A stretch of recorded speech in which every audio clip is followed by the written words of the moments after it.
Saúde a igreja com a paz do Senhor Jesus. Evangelho segundo escreveu Mateus capítulo 14, a partir do verso 22.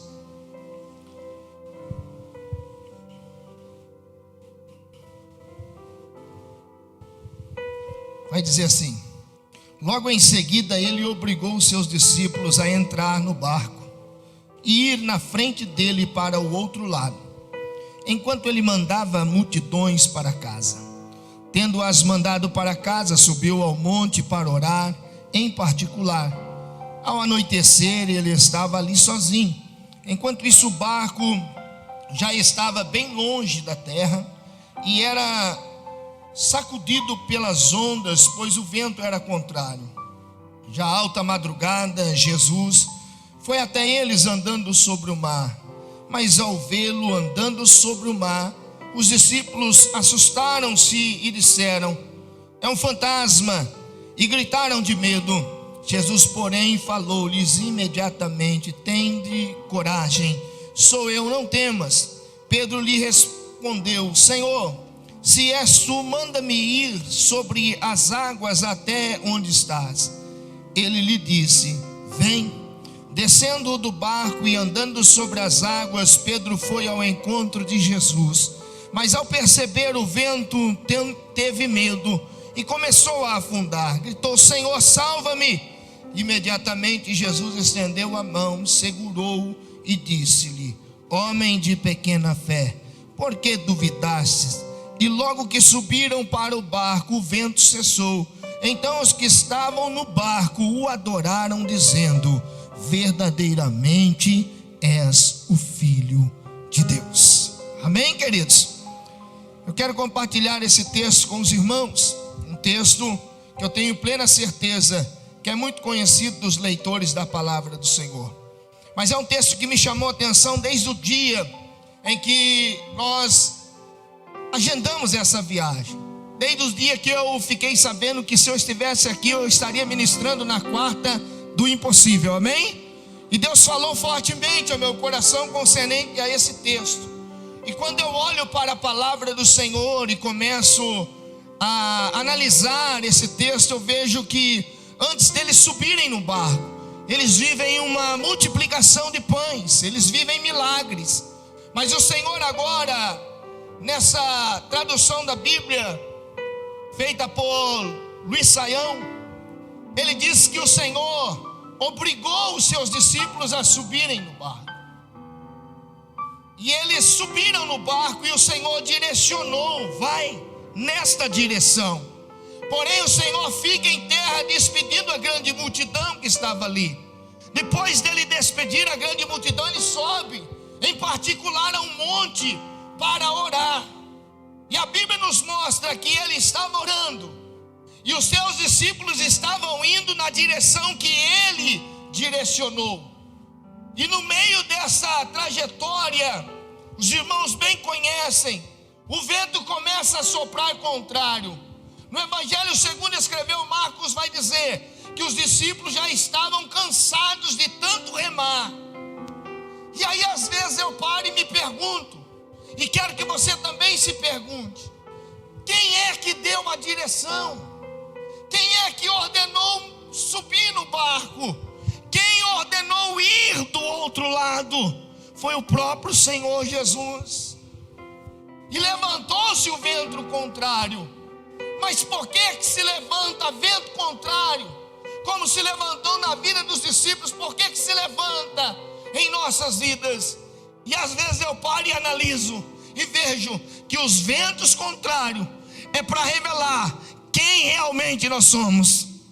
Quando o vento contrário sopra contra nós, é para nós conhecermos um pouco melhor de nós e nós tomarmos decisões na nossa vida.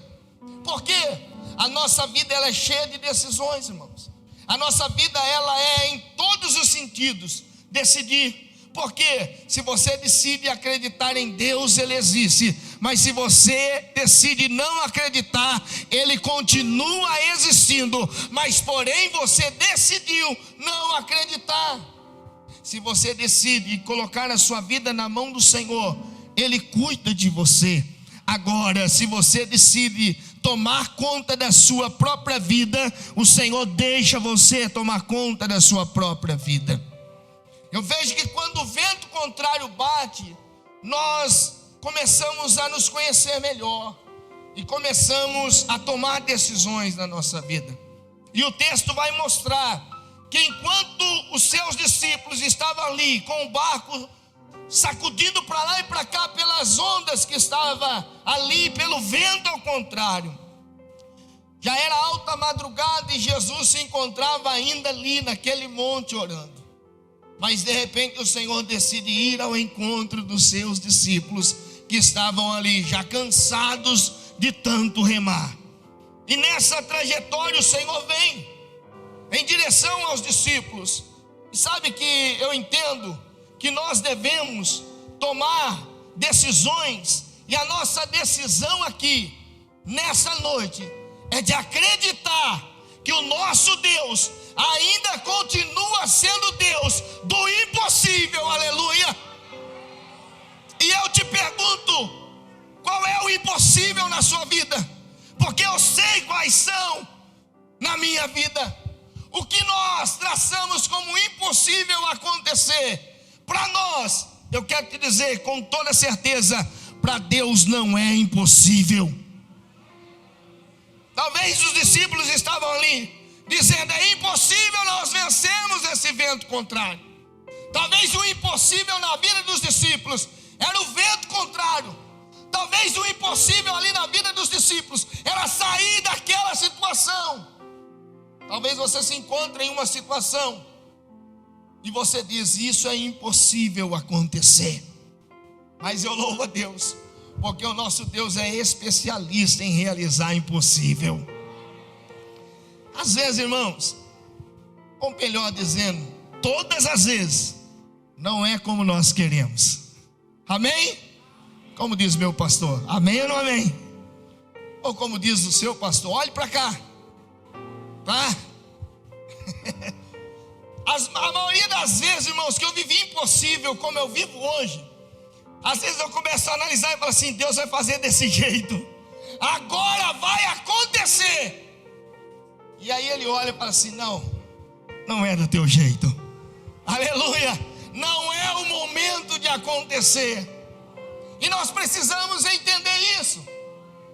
Será que os discípulos não estavam ali remando em dificuldade e esperando algo que o Senhor pode fazer porque eles já tinham vivido milagres? Mas Jesus não se encontrava ali na proa daquele barco, não. E eu ouvi a oração do pastor Edivan dizendo: Senhor, continua na proa do nosso barco, aleluia. E nessa situação Jesus não estava ali com eles no barco. Então era um momento decisivo na vida dos discípulos. Vamos pular do barco? Vamos parar de remar? Vamos desistir? Vamos deixar de acreditar? Mas eu louvo a Deus, porque eles continuaram remando mesmo com dificuldade. Eu louvo a Deus porque o texto não diz que que um sequer dele pulou fora do barco, mas eles continuaram, e Jesus vem vindo em direção a eles.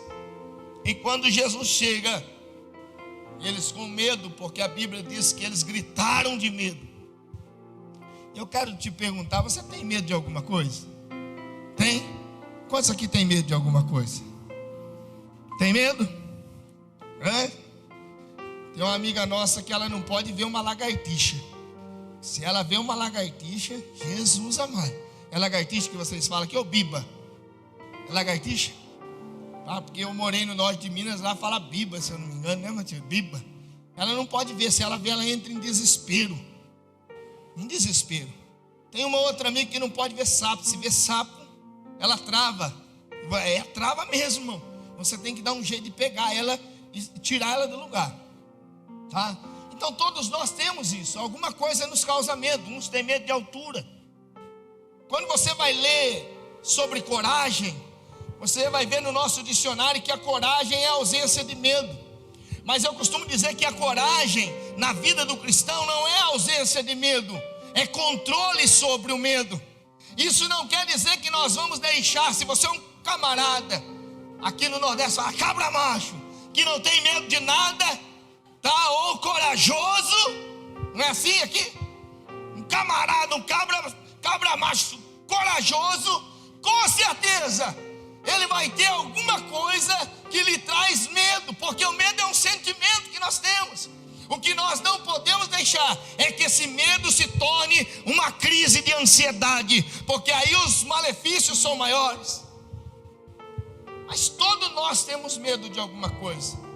Mas sabe o que me chama a atenção? Quando os discípulos gritam, o Senhor imediatamente lhe direciona uma palavra: tende coragem, aleluia.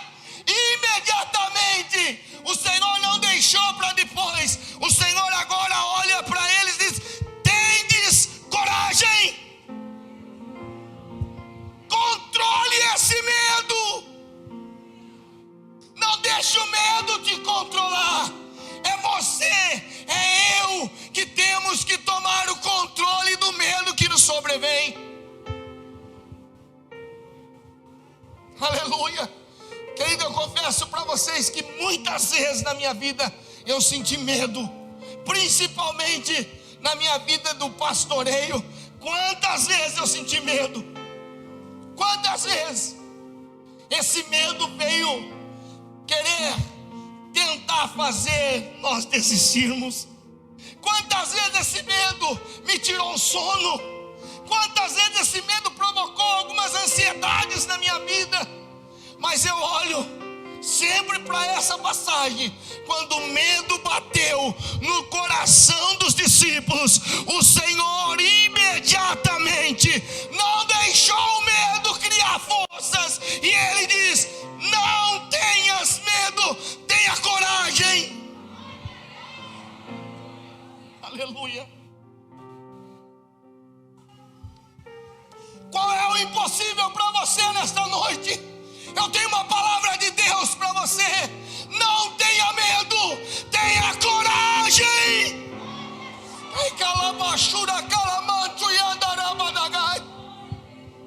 Controle esse medo.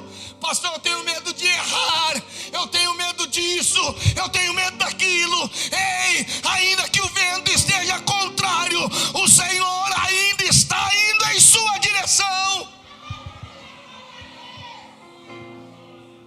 Talvez você está até gritando de medo, mas o Senhor diz: tendes coragem. Aleluia. Tendes coragem.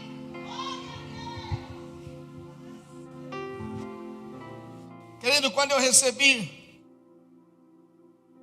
o recado que nós iríamos para Mogi Guaçu auxiliar o pastor Heitor, faz 5 anos que nós estamos em Mogi Guaçu. Eu confesso para os irmãos que eu fiquei com medo. Fiquei com muito medo. Por quê? Porque se tratava de um lugar diferente. E nós estávamos há 9 anos e 5 meses na obra missionária. Pastorear uma igreja e plantar uma igreja é completamente diferente. Completamente diferente. Nós vivemos lá no Vale do Jequitinhonha milagres que até hoje eu fico olhando e falo assim: Jesus. Sabe o que é você chegar em uma comunidade e dizer para a comunidade: nós vamos orar agora com fé, o que vocês querem pedir? E a comunidade virar para você e dizer assim: pastor, a terra está pronta, a semente está guardada, nós precisamos de chuva. Nós precisamos de chuva, pastor. Nós estamos com a terra preparada, a semente já está reservada, mas não tem chuva. E algumas vezes eu senti medo de falar que ia chover, mas o Espírito Santo veio, me abraçou, aleluia. E eu senti Deus falar comigo: tendes coragem, tendes coragem. E eu ali, irmão, tomado por essa coragem, eu levantei a mão e falei: vamos orar, porque essa noite vai chover. Fizemos uma oração poderosa. Sabe aquela oração pentecostal? Sabe, irmão? Porque eu ainda continuo sendo pentecostal. Eu continuo dando glória a Deus e aleluia. Tá? Eu sou barulhento, irmão. Sou barulhento mesmo. Falei até para a Denise lá, hoje eu faço barulho, eu sou barulhento. Eu não consigo parar, eu estou aqui, tá? Eu tenho que ficar tranquilo. Eu dou trabalho para os irmãos na central. Eu corro para lá, eu corro para cá e eles ficam. Eu estou olhando ali, olha lá. Tá vendo, irmão? Eu dou trabalho. Fizemos uma oração pentecostal, pastor, sabe? Aquela da tampa da chaleira voando, sabe? Montei na Kombi e fui embora. Na hora que eu cheguei em casa, o missionário Matheus estava comigo.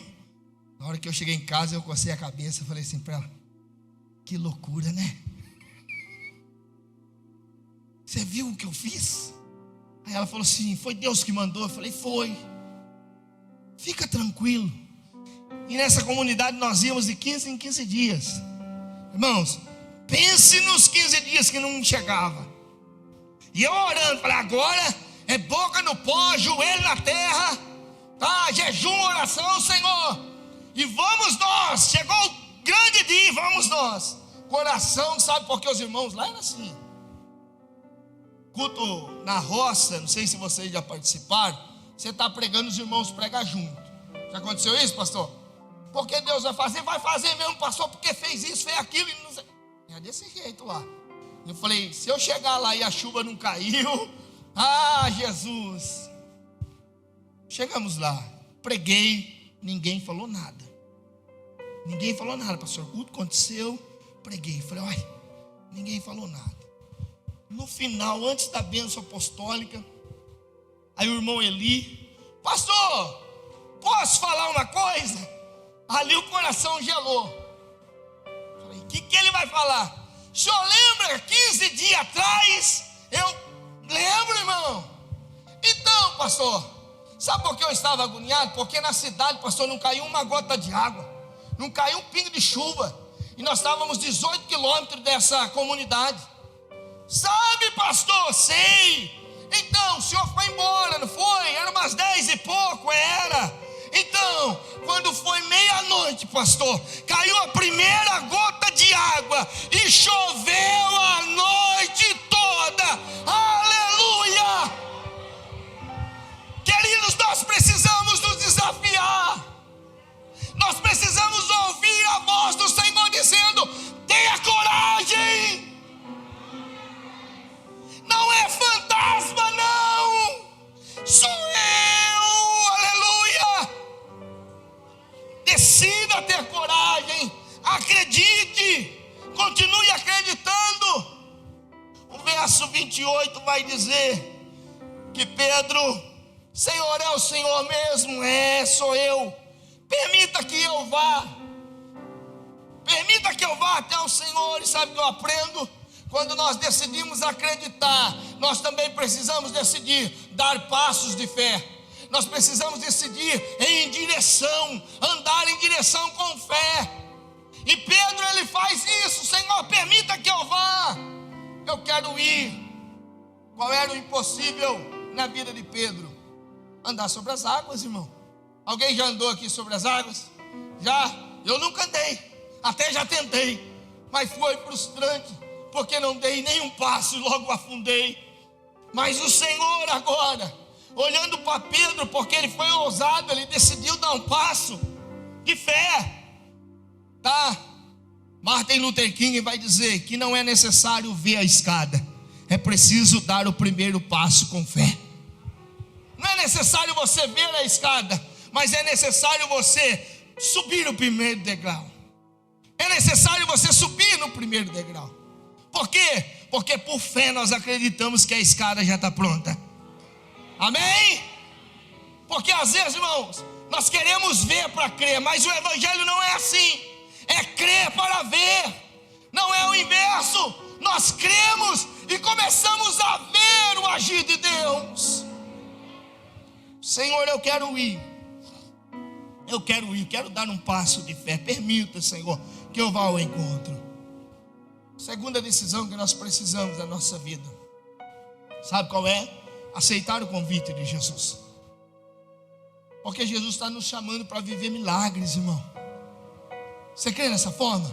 Que nessa noite o Senhor está te chamando para você viver milagre na sua vida? O Senhor está te chamando para você viver o impossível na sua vida, que é impossível para você, mas é possível para Deus. Vem então, Pedro, você quer vir? Venha, eu te convido a vir. Pare aí, irmão, analise se fosse você. O vento era contrário, porque a Bíblia vai dizer que o vento cessou quando o Senhor entrou no barco. Então o vento ainda soprava. Amém? Você desceria do barco? Você aceitaria o convite de Jesus? Às vezes sabe o que acontece, mas nós queremos viver impossível, mas o Senhor está dizendo assim: vem viver o impossível, venha, caminha, venha em direção, venha viver o impossível. Aí nós ficamos: será que eu vou? Será que eu não vou? Eu vou andar, eu vou ir, não, eu vou esperar mais um pouco. Nós ficamos aí cocheando em dois pensamentos. Se você tem clamado por impossível, querido, quando o Senhor te convidar, vem viver o impossível, aleluia, não fique parado não, aceite o convite do Senhor.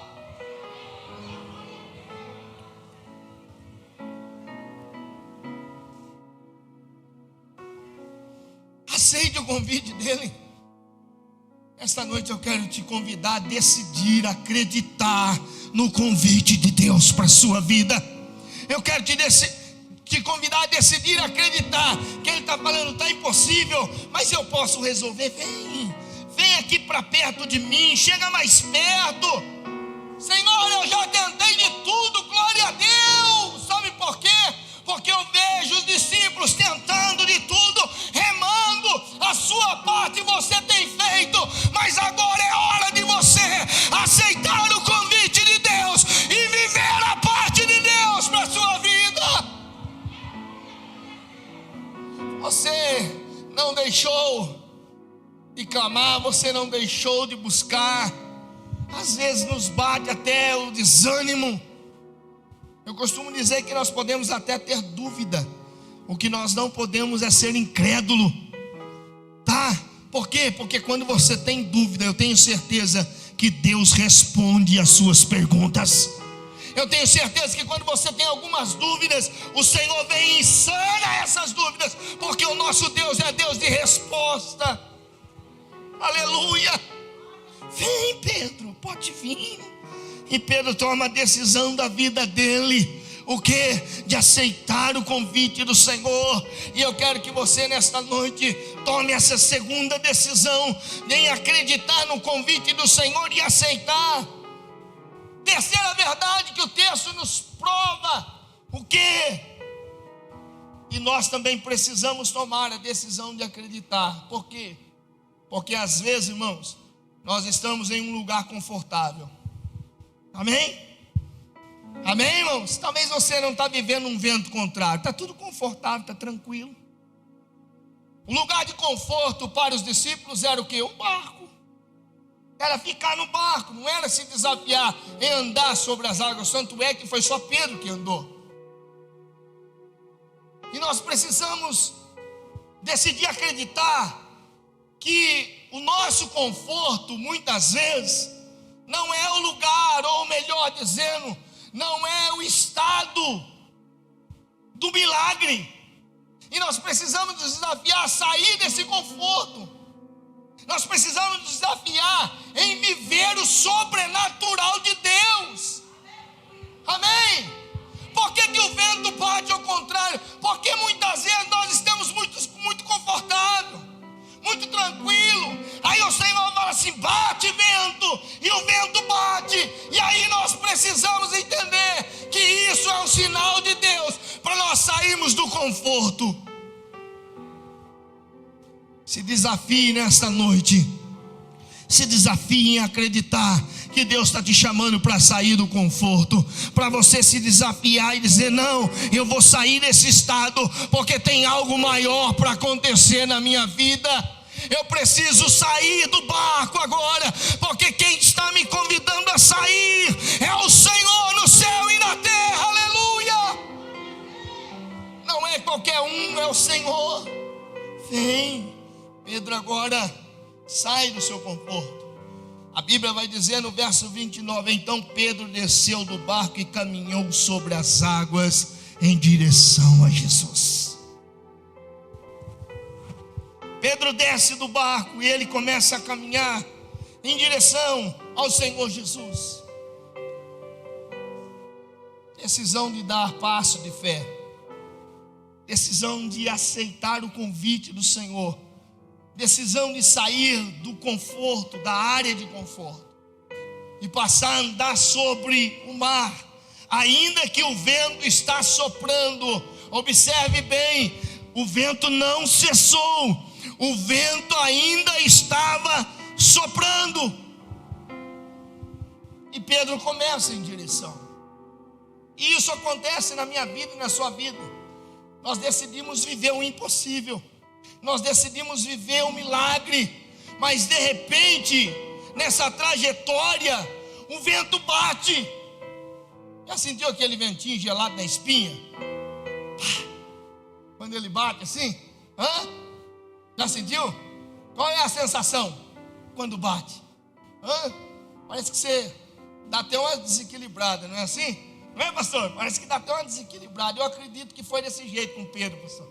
A Bíblia não nos dá esse detalhe, mas eu acredito que foi assim.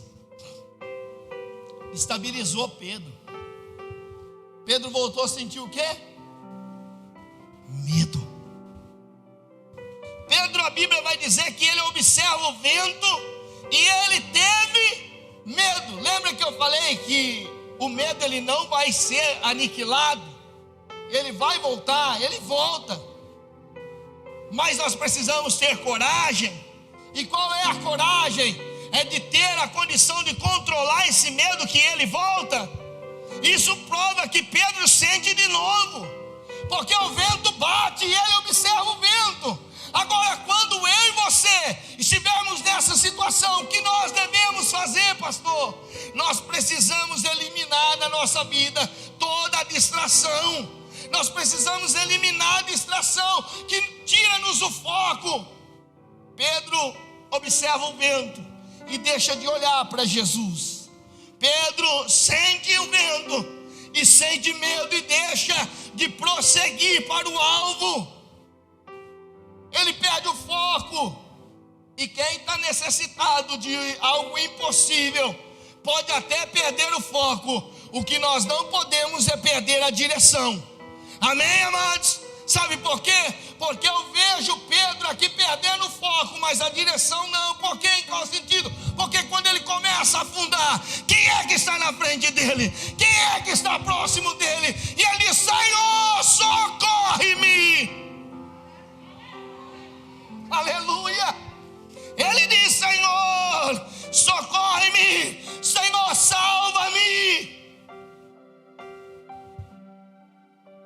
E vocês bem conhecem o que o Senhor faz. E o que me chama a atenção é o texto de Hebreus capítulo 12, versículo 2, que é a questão de nós não perdermos a direção. Vai dizer assim: tende os vossos olhos fitos em Jesus, autor e consumador da nossa fé. Nós precisamos estar direcionados pelo Senhor. Nós precisamos não perder a nossa direção. Se às vezes nós desfocarmos, nós gritamos: Senhor, socorre-me. E aí, o Senhor faz o quê? Pega na mão de Pedro. Como? Por quê? Pedro, você perdeu o foco, mas a direção sou eu. Dá a mão aqui, Pedro. Volta a ter foco, Pedro. Volta, Pedro, a ter foco. E o Senhor pega na mão dele. E o Senhor, lógico que o Senhor não ia deixar barato. O Senhor olha para ele e diz assim: Pedro,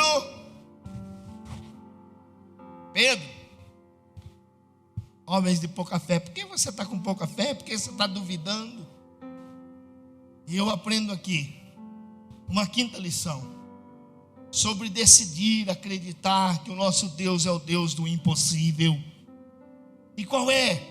Continuar confiando em Jesus. Por quê? Porque o nosso Deus, Ele não nos decepciona. O Senhor não nos decepciona. Tanto é que Ele pega na mão de Pedro, tanto é que Ele levanta Pedro, e os dois agora retornam ao barco. E quando eles retornam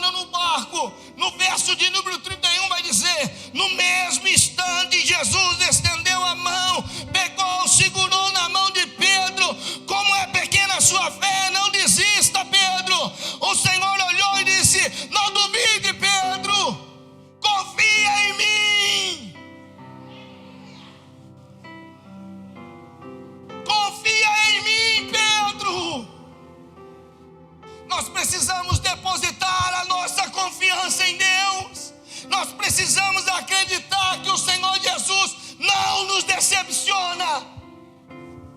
E eu quero te perguntar: quando é que foi que Jesus te decepcionou? Quando é que foi que Jesus te abandonou? Os homens podem nos abandonar, a nossa mãe pode até esquecer de nós, uma mãe pode até esquecer de um filho que está no seu ventre, mas o Senhor, Ele não nos abandona, Ele não esquece de nós.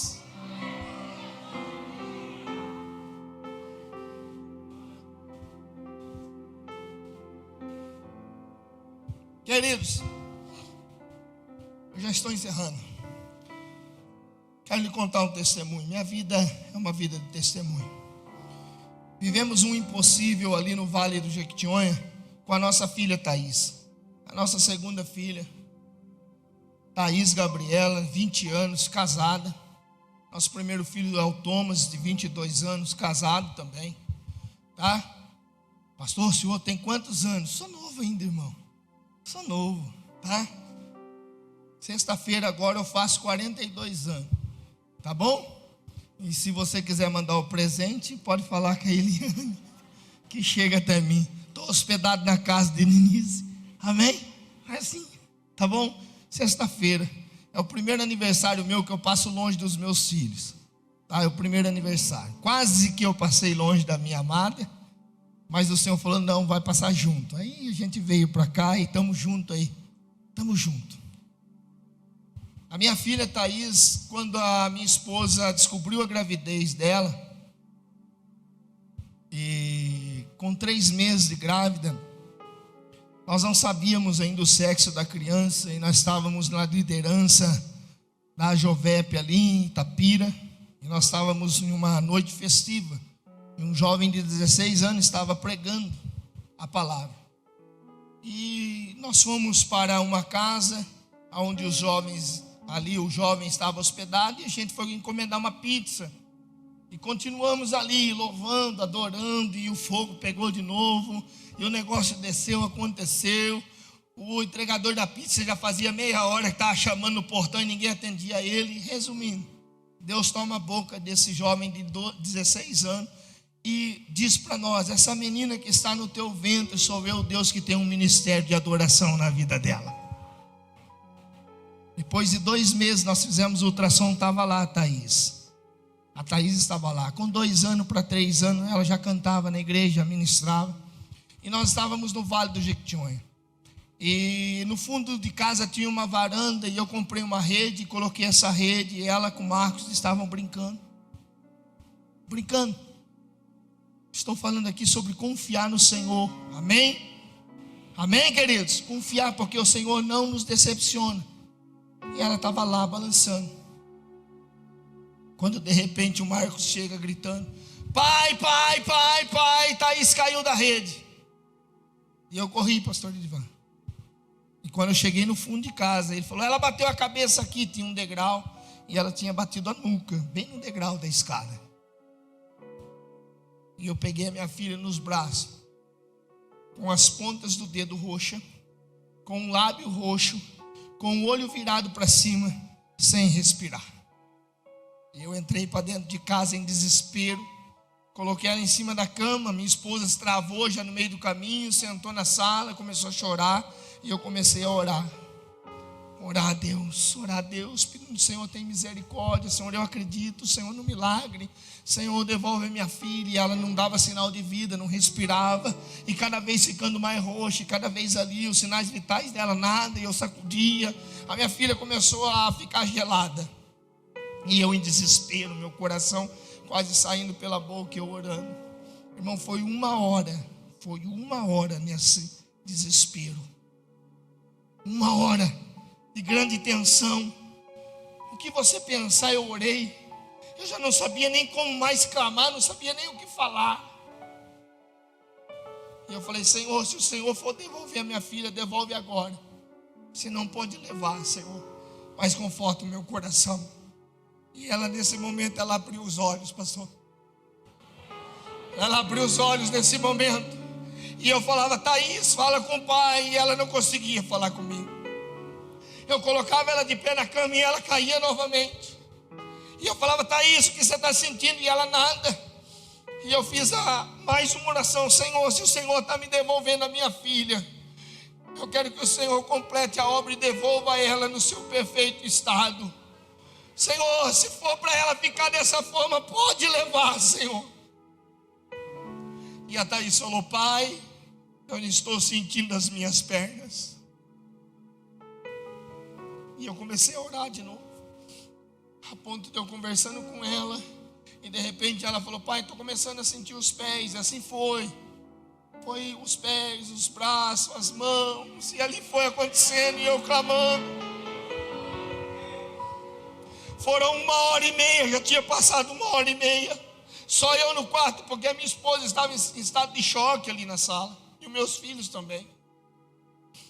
Irmãos, quando de repente eu coloco a minha filha de pé, e ela se permanece de pé, eu chamo a minha esposa e falo: vem aqui. E a Matilde entra no quarto e vê ela de pé. A Matilde pega ela.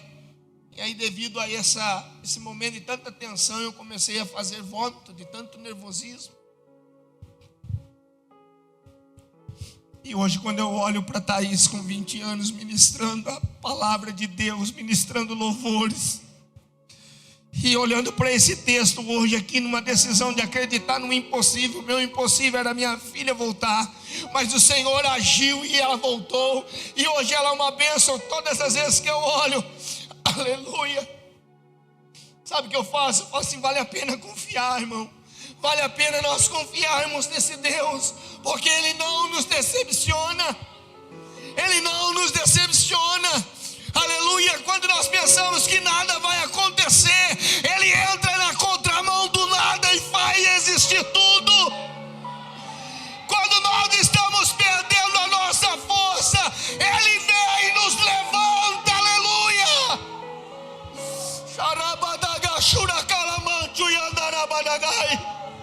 Quando nós pensamos que nós vamos lá no fundo do poço, Ele nos pega pela mão e nos levanta e diz: confia em mim. Confia em mim, confia no Senhor Jesus. Ainda não é o fim, aleluia.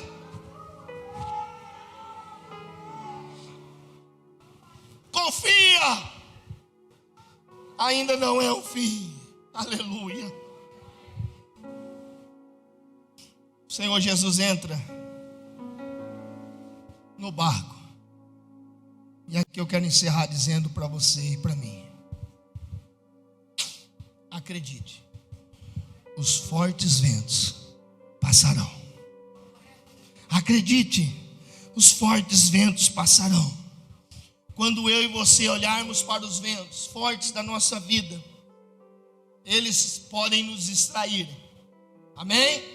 Mas quando o vento está soprando e nós continuamos olhando para Jesus, os ventos desaparecem. Os ventos desaparecem. Então nós temos aí uma declaração de fé, porque nós tomamos a decisão de acreditar. E qual é a declaração de fé? Os discípulos declaram a fé ali deles, e nós precisamos declarar a nossa fé enquanto é possível. Como? A Bíblia vai dizer que quando o Senhor entra no barco, o vento cessa, e os discípulos o quê? O adoram, exclamando em alta voz: de fato o Senhor é o Filho de Deus. Aleluia. Decida acreditar, meu amado. Decida acreditar, minha amada. O impossível para você não é impossível para Deus. Se coloque de pé em nome do Senhor Jesus. Guarda essa palavra no teu coração.